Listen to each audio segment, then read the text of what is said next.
भारतीय विदेश मंत्री एस जयशंकर का विरोध कर और तिरंगे का अपमान कर खालिस्तानियों ने एक बहुत बड़ी मुसीबत मोल ले ली है। इतनी बड़ी मुसीबत कि खालिस्तानियों का विरोध तो हो ही रहा है, जो पहले से होता रहा है उनके लिए जिस तरीके से बात भी होती है, लेकिन अब ब्रिटिश सरकार भी उन्हें किसी भी तरह से बख्शने के मूड में नहीं है।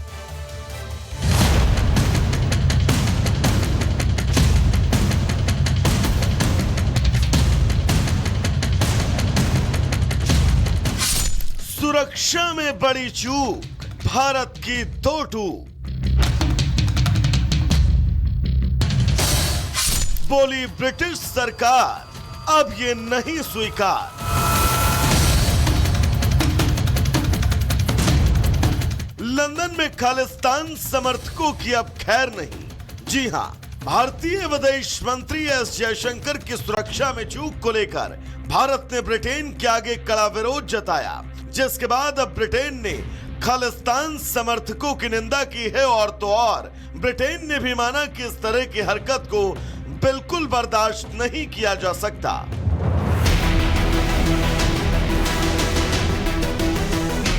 दरअसल विदेश मंत्री बुधवार को लंदन में एक कार्यक्रम में शामिल होने पहुंचे थे, जहां पहले से ही कुछ खालिस्तानी समर्थक जुटे हुए थे और खालिस्तानी समर्थक झंडे लेकर भारत विरोधी नारे लगा रहे थे। कार्यक्रम में शिरकत करने के बाद जैसे ही एस जयशंकर वहां से निकले, तभी एक समर्थक उनकी कार के आगे आ गया। इस दौरान उसने रास्ता रोकने की कोशिश की और तिरंगे का भी अपमान किया। लंदन में तिरंगे के अपमान का वीडियो अब सोशल मीडिया पर आग की तरह फैल गया, जिसके बाद भारत ने इस पर कड़ी आपत्ति जताई और ब्रिटेन सरकार को उनका काम याद दिलाया और कहा, हम ऐसे तत्वों द्वारा लोकतांत्रिक स्वतंत्रता का दुरुपयोग किए जाने की निंदा करते हैं।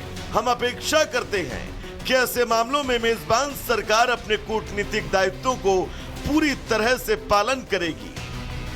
भारत सरकार के कड़े रुख को देखते हुए ब्रिटेन ने भी इस मामले की गंभीरता को समझा और उस पर प्रतिक्रिया देते हुए कहा, हम अपने राजनयिक आगंतुकों की सुरक्षा के लिए प्रतिबद्ध हैं। सुरक्षा बाधित करने के इस तरह के प्रयासों की हम निंदा करते हैं। सार्वजनिक कार्यक्रमों को बाधित करने का कोई भी प्रयास पूरी तरह से अस्वीकार्य है। हालांकि ब्रिटेन में भारत और भारतीयों की सुरक्षा में चूक का ये पहला मामला नहीं है। इससे पहले भी ब्रिटेन में भारतीय राजनयिक परिसरों और कर्मियों की सुरक्षा की अनदेखी देखने को मिली। हालांकि इस बार खालिस्तानियों ने एस जयशंकर की गाड़ी को घेरकर खुद लंदन में अपनी कब्र खोदने का काम किया है। Bureau report, Republic Bharat. और वहीं महाराष्ट्र में मराठी भाषा को लेकर के जो विवाद उपजा था वो अब थमने का नाम नहीं ले रहा है। एक तरफ विपक्ष है जो इसे भुनाने की पूरी कोशिश कर रहा है, तो दूसरी तरफ मुख्यमंत्री और उप मुख्यमंत्री है जो ये कह रहे हैं कि इस मुद्दे पर सियासत नहीं होनी चाहिए। महाराष्ट्र में आखिरकार मराठी भाषा को लेकर के ये विवाद किस तरीके से उपजा, इस रिपोर्ट में आपको समझाते हैं।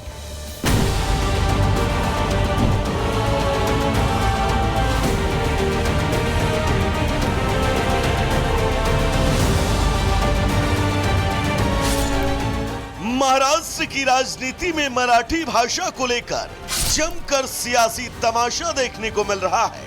आरएसएस के पूर्व सरकार्यवाहक के बयान पर तूफान मचा है, जिससे विपक्ष को भी बैठे बिठाए सियासत करने का मौका मिल गया और उसने सड़क से लेकर सदन तक फडणवीस सरकार को घेरना शुरू कर दिया। मराठी भाषा को लेकर शुरू हुआ ये उबाल इस हद तक बढ़ गया कि खुद मुख्यमंत्री देवेंद्र फडणवीस को सामने आकर इसका खंडन करना पड़ा। मुंबईची, महाराष्ट्राची, महाराष्ट्र शासनाची भाषा मराठीच आहे। महाराष्ट्रात राहणाऱ्या प्रत्येकाने मराठी शिकलं पाहिजे। और तो और भैया जी जोशी ने भी इस मामले में सफाई दी और कहा कि उनके बयान को गलत तरीके से पेश किया गया। साथ ही ये माना महाराष्ट्र की असली भाषा मराठी है। एक कार्यक्रम में मेरे कहे हुए एक वक्तव्य को लेकर गलतफहमी हुई है ऐसा मुझे लगता है। ये सवाल ही नहीं उठता कि मुंबई की भाषा मराठी नहीं है। महाराष्ट्र की भाषा मराठी है, मुंबई महाराष्ट्र में है और स्वाभाविक रूप से मुंबई की भाषा मराठी है। हालांकि इसके बावजूद विपक्ष इस मामले में सियासत करने से पीछे नहीं हट रहा। एनसीपी शरद गुट के विधायक जितेंद्र ने इसे लेकर तंज कसा तो डिप्टी सीएम शिंदे ने विपक्ष को इस पर सियासत न करने की नसीहत दे डाली। मराठी हमारी माँ है, वो सबसे ऊपर है और भाषाओं का भी सम्मान होना चाहिए, लेकिन मराठी को भूल जाओ और ये एरिया की भाषा अब गुजराती है, ये कहना गलत है। कोई गलत माहौल नहीं फैला रहा है। हम हमारी माँ का अपमान सहन नहीं करेंगे। भैया जी जोशी जी ने जो वक्तव्य किया था उसके बारे में उन्होंने स्पष्टीकरण दिया है और मैं भी यही कहता हूँ, महाराष्ट्र में मराठी भाषा यही प्रथम भाषा। मराठी हमारी माय बोली है, मराठी में हम बोलते हैं। अभी जिस बारे में ये राजनीति कर रहे विपक्ष वाले जो लोग जो तो पोस्टर लगा रहे थे दूसरे भाषा में, अभी वो राजनीति कर रहे हैं। ये तो दुर्भाग्य की बात है।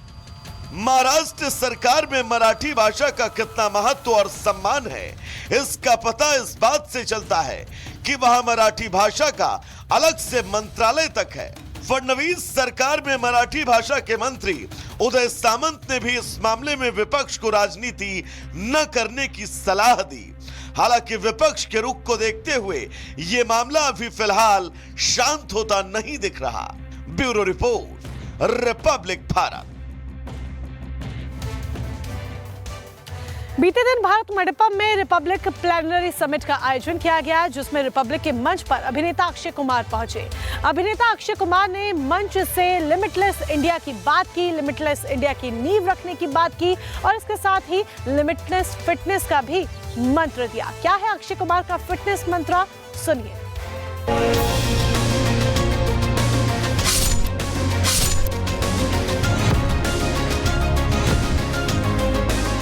रिपब्लिक के मंच पर अक्षय कुमार।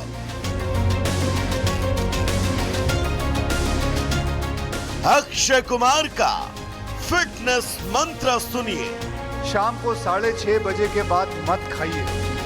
मौका था रिपब्लिक के प्लेनरी समिट का, जहां देश भर की मशहूर हस्तियों ने शिरकत की।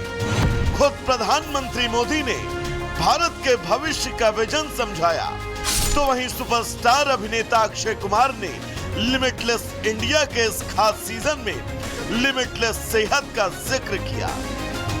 जब अक्षय कुमार मंच पर हो और बात सेहत की ना हो, तो भला वो कैसे मुमकिन है?